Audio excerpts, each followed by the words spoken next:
Assalamualaikum warahmatullahi wabarakatuh. Kami dari Klub 7 akan menjelaskan tentang analisis portofolio produk Unilever Indonesia. Perkenalkan, nama saya Muhammad Rifki, NIM 221102431153 dengan nomor absen nomor 13. Profil Unilever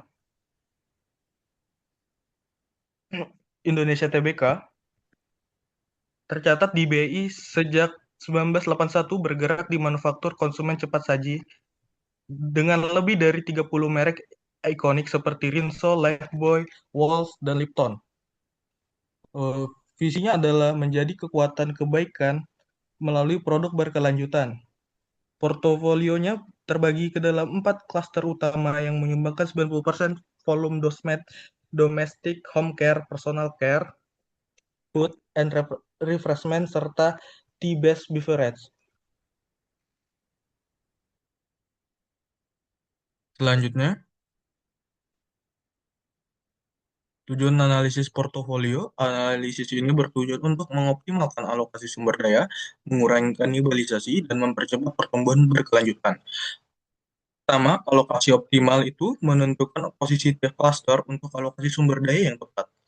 Kedua, dasar strategi menjadi dasar merumuskan strategi investasi, inovasi, dan ekspansi. Dan yang ketiga, efisiensi dan pertumbuhan mengurangi kanibalisasi, mempercepat pertumbuhan 5 tahun ke depan.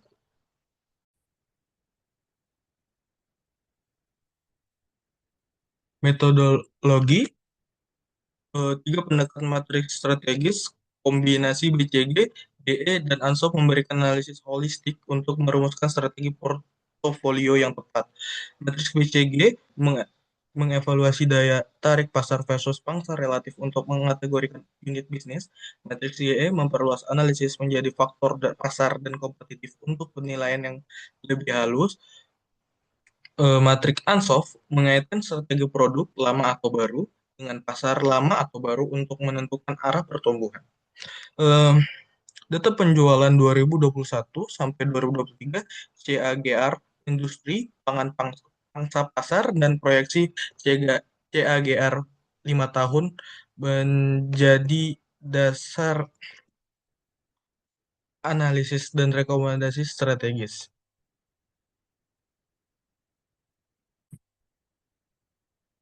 Berikutnya, Perkenalkan, nama saya Muhammad Rizky Ramadhani dengan NIM 221110243145. Di sini selanjutnya di sini ada matriks BCG. Di sini ada hasil pemetaan matriks BCG. Yang pertama di situ ada Star, di situ ada Personal Care, Lifebuoy sama Pepsodent. Selanjutnya di question mark-nya itu ada Foods dan Refreshment. Dan untuk cash cow-nya ada Rinso sama Molto. Untuk docs-nya itu ada Lipton. Selanjutnya di sini ada implementasi strategi matriks BCG. Yang pertama itu stars, investasi besar untuk mempertahankan diferensiasi dan memperkuat posisi pasar. Yang kedua itu cash cow atau home care. Itu jadikan mesin dana untuk ekspansi dan dividen, fokus pada efisiensi. Yang selanjutnya itu ada question marks atau foods. Seleksi hanya produksi potensial yang didukung untuk menjadi stars. Untuk menjadi star berikutnya. Yang selanjutnya di sini ada docs. Docs itu strateginya untuk evaluasi divestasi atau responding untuk tidak menyedot. baik. Selanjutnya akan dijelaskan teman saya.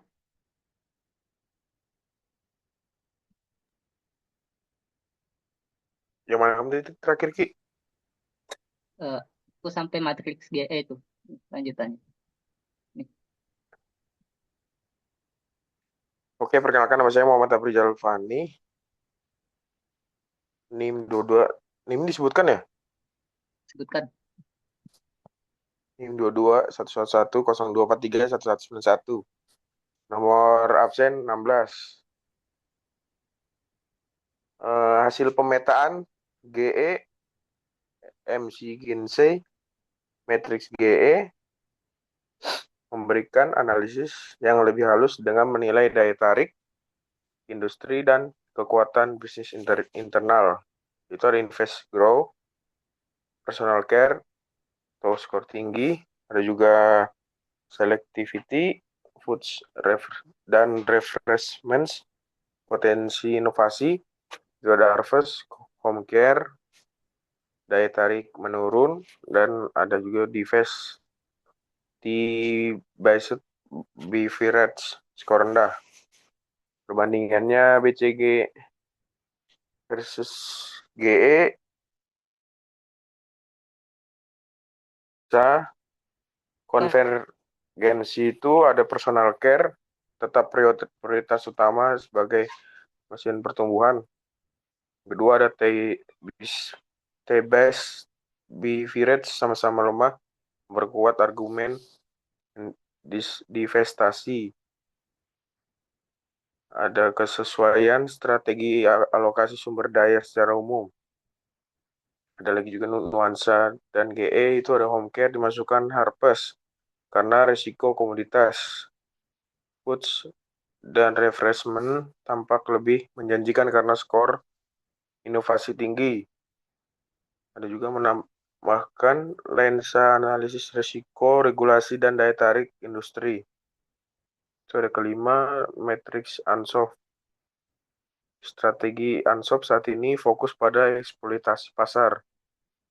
Ada market penetration, mayoritas pendapatan berasal dari promo volume, bundling, dan digital campaign untuk meningkatkan pangsa pasar. Ada market development, itu foods dan refreshment, menguji ekspansi pasar di daerah kedua untuk mencari peluang pertumbuhan baru. Itu ada produk development, itu personal care melakukan inovasi hygiene untuk memenuhi kebutuhan baru konsumen. Diversification, itu ada ekspansi minuman berbasis tumbuhan, meskipun masih terbatas untuk masuk ke segmen ESG yang tumbuh. Itu ada resiko strategi, saturasi pasar, risiko utama dari fokus penetrasi di kota besar, tuntutan R&D, product development memerlukan siklus inovasi yang cepat. Infrastruktur baru, ekspansi pasar membutuhkan distribusi dingin di daerah. Kanibalisasi, diverifikasi berpotensi mengerus produk lama. Itu ada peluang pertumbuhan.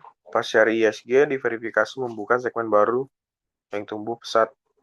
Sinergi portofolio, kombinasi, strategi memberi keseimbangan risiko. Digitalisasi meningkatkan efisiensi, penetrasi, dan ekspansi. Prioritas inovasi produk dapat meningkatkan retensi konsumen. Itu yang keenam, kesimpulan.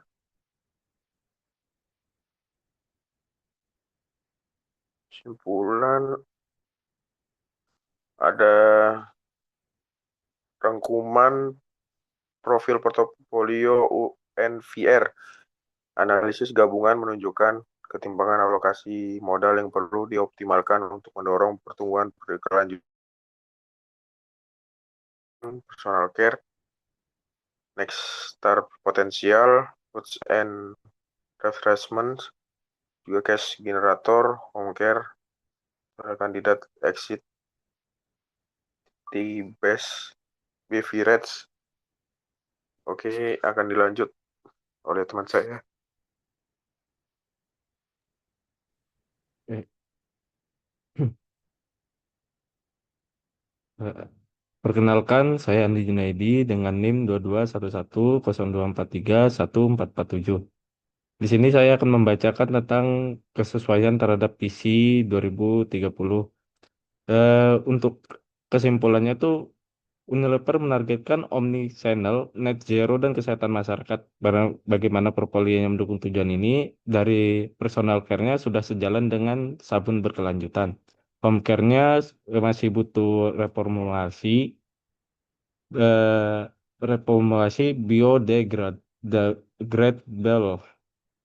Untuk put dan replacementnya cocok dengan trend plan base.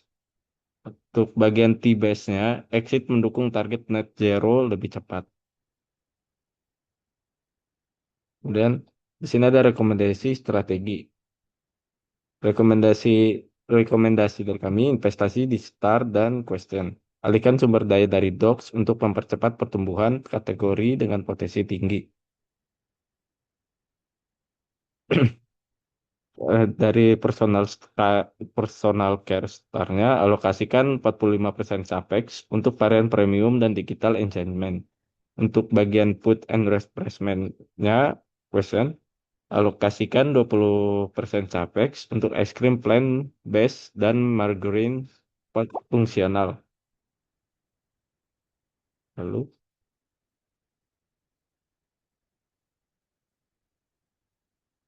selanjutnya mungkin akan dibacakan oleh teman saya.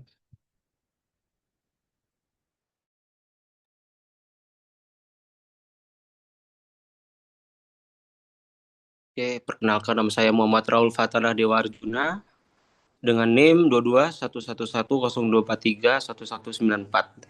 Selanjutnya saya akan menjelaskan yaitu rekomendasi eksploitasi cash cow, yaitu maksimalkan penciptaan nilai dari home care sebagai mesin dana yang andal.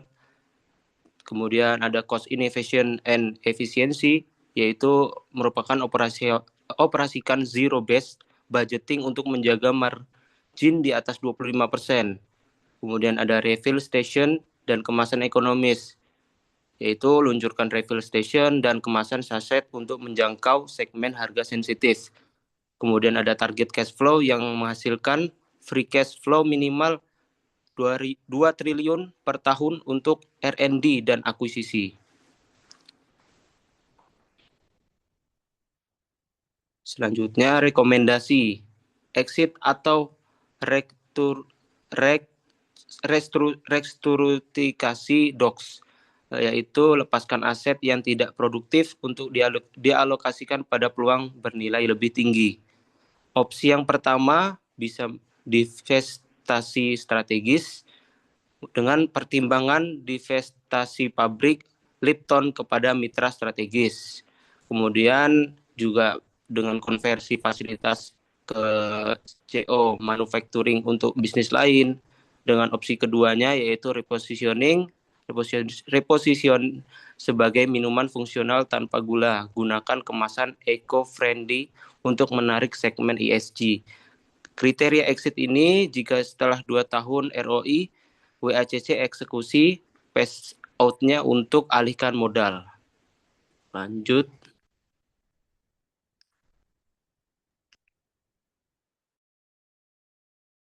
Perkenalkan, nama saya Muhammad Zain Abdillah.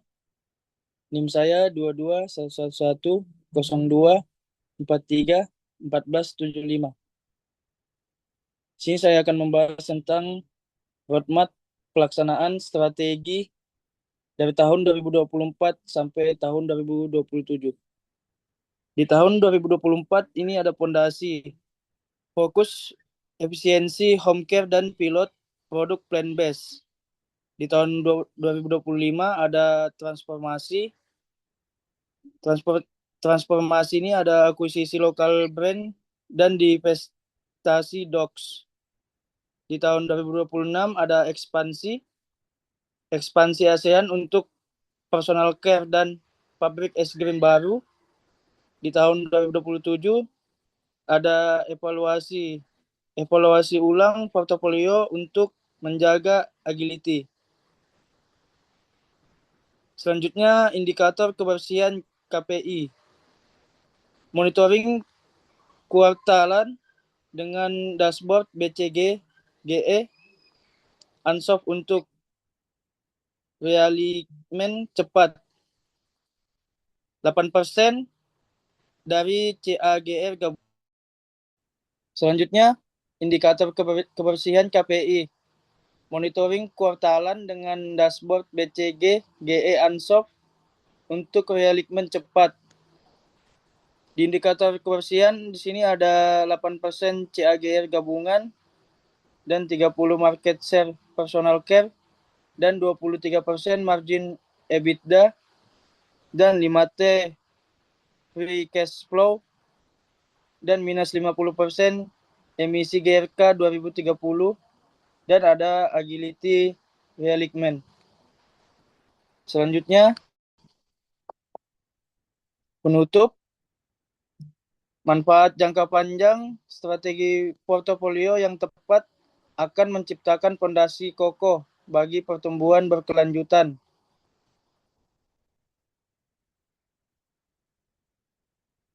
Meningkatkan daya tahan saat krisis, memperkuat brand equity dan kepercayaan, menarik investor ESG yang bertanggung jawab, menciptakan sinergi supply chain yang efisien, dan kontribusi nyata pada pembangunan berkelanjutan. Terakhir, call to action, waktunya beralih dari analisis ke eksekusi. Dengan strategi portofolio yang jelas, Unilever Indonesia dapat mempertahankan kepemimpinan pasar dan menjadi benchmark industri. 1. Setujui alokasi modal berbasis matriks untuk optimalisasi sumber daya. 2. Bentuk PMO, Project Management Office untuk monitoring roadmap. 3. Sosialisasi strategi ke seluruh fungsi untuk sinergi dan eksekusi disiplin. Sekian, terima kasih.